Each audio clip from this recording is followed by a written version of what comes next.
Lepo pozdravljeni tukaj na praznovanju Antonove nedelje in hkrati 400-letnice župnije. Prisrčen zimski topel pozdrav iz svetega Antona. Smo na Antujovem žegnaju v Cerkvenjaki. Veseli smo, greje nas ljubezen, greje nas domača kapljica.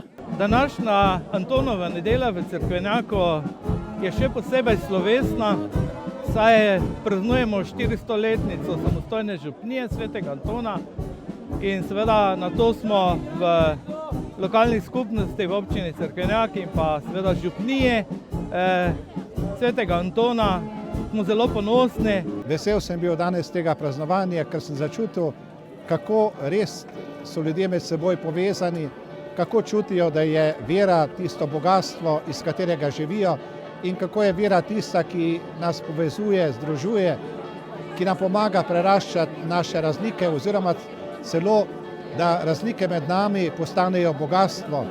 Zato želim tej župniji, da bi iz te bogate dediščine znala črpati moč za naprej. Spoštovani Antujovčanke in Antujovčani, iskrene čestitke ob 400-letnici naše in vaše župnije.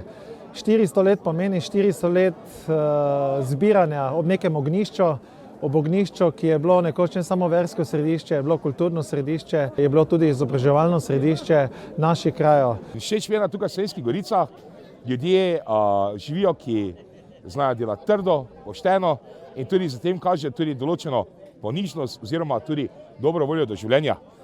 In kaj je najlepše? Ni važno, če imaš novi Mercedes, novo bajto, važno je, da smo se srečali tu, da smo dobre vole, da rečemo aleluja in da smo veseli. Naše pridne dekleta in žene že od jutra pripravljamo same dobrote, najprej obložene kruhke, potem tudi peciva. Moramo pa se zahvaliti tudi vsem gospodinjam iz občine Cerkvenjak, saj so tudi pridno prinašale vse dobrote. V imenu Društva kmečkih deklet in žena se zahvaljujem vsem, ki so prišli na to žegnaje, od blizu, daleč in vse domačine.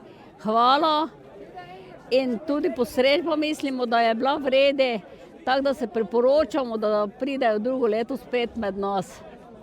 Tu je zelo lepo vzdušje, sonce nam sveti, v cerkvi je tudi bilo čudovito, lepi spomini bojo.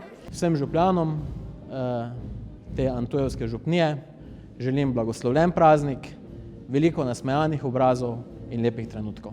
Dragi prijatelji, kot vsako leto vidite, tudi da letos sodeluje tukaj Slovensko-goriški pihalni orkester MOL iz Lenarta.